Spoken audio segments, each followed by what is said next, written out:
ഈ രണ്ട് വണ്ടി കണ്ടോ, ഇത് മാരുതിയുടെ എക്സ്ക്രോസ് ഡീസൽ, ഇത് നമ്മുടെ ഹോണ്ടയുടെ എലിവേറ്റാണ്. അപ്പം മാരുതി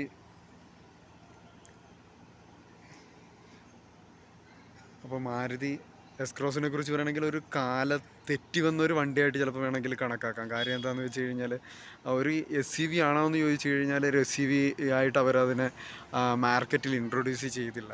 ബട്ട് അതിൻ്റെ ഒരു സ്റ്റാൻസ് ഉണ്ടോ എന്ന് ചോദിച്ചു കഴിഞ്ഞാൽ ഉറപ്പായിട്ടും അതിൻ്റെ ലുക്ക് എല്ലാം, SUVയുടെ ലുക്കെല്ലാം തന്നെ ഈ ഒരു വാഹനത്തിനുണ്ട്. നോക്ക്, നമ്മൾ ഈ ജസ്റ്റ് ബോണറ്റിൻ്റെ ഹൈറ്റ് തന്നെ നോക്ക്, ഒരു ലൈറ്റായിട്ടുള്ള ഒരു ഡിഫറൻസ് മാത്രമേ ഉള്ളൂ. അതുപോലെ തന്നെ നമ്മുടെ ഇവിടെ നോക്ക്, ഹൈറ്റ് ആണെങ്കിലും ആ ഒരു ഇതേ ഉള്ളൂ. ഇവിടെ ആകെപ്പാട് നമുക്കൊരു ചെറിയൊരു വണ്ടിയായിട്ട് ഫീൽ ചെയ്യാനുള്ളൊരു കാരണം എന്താണെന്ന് വെച്ച് കഴിഞ്ഞാൽ, നോക്കിക്കേ, ഇവിടെ വരുന്ന ആ ഒരു സ്ലാൻഡിങ് ആയിട്ടുള്ള ഒരു ഡിസൈൻ പാറ്റേൺ ഇല്ലേ, അതുകൊണ്ടാണ് ഈ ഒരു വണ്ടിക്ക് ഒരുപക്ഷെ ആ SUVയുടെ ഒരു സ്റ്റാൻസിലേക്ക് വരാതെ പോയതെന്ന് തോന്നുന്നു. അല്ലെങ്കിൽ SUVയുടെ ഒരു ലുക്കിലേക്ക് ആളുകളുടെ മനസ്സിലേക്ക് കയറാതെ പോയതെന്ന് തോന്നുന്നു. ഇത് നോക്കിക്കേ, ഇവിടെ ആ സമയത്ത് നോക്കുമ്പോൾ അവർ എന്താ വെച്ചാൽ ഈ ഒരു പോർഷൻ തൊട്ട് ഈ ഒരു പോർഷൻ വരെ വളരെ എന്താ പറയുക, ആ ഒരു ഹൈറ്റ് നിലനിർത്തിക്കൊണ്ട് തന്നെ ചെയ്തിട്ടുണ്ട്.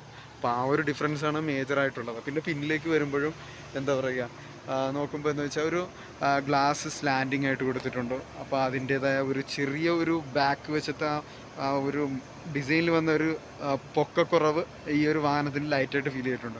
അപ്പോൾ ഇവിടെ നോക്കുവാണെങ്കിൽ അവർ കുറച്ചുകൂടെ എന്താണെന്ന് വെച്ച് കഴിഞ്ഞാൽ ആ ഹൈറ്റ് നിലനിർത്തിക്കൊണ്ട് തന്നെ ഇവിടെ ഒരു സ്പോയിലർ കൊടുത്തിട്ടുണ്ട്. അതുപോലെ തന്നെ നമ്മുടെ ഗ്ലാസ് വന്നിട്ട് കുറച്ചുകൂടെ ചരിച്ച് സ്ലാൻഡിങ് ആയിട്ട് ചെയ്തിട്ട് ഒരു ബൂട്ട് കുറച്ചുകൂടെ വരുന്ന രീതിയിൽ കൊടുത്തിരിക്കുന്നതുകൊണ്ട് തന്നെ എന്താ പറയുക, ആ ഒരു SUVയുടെ ഒരു ലുക്ക് ഈ ഒരു വാഹനത്തിന് ഫീൽ ചെയ്യുന്നുണ്ട്.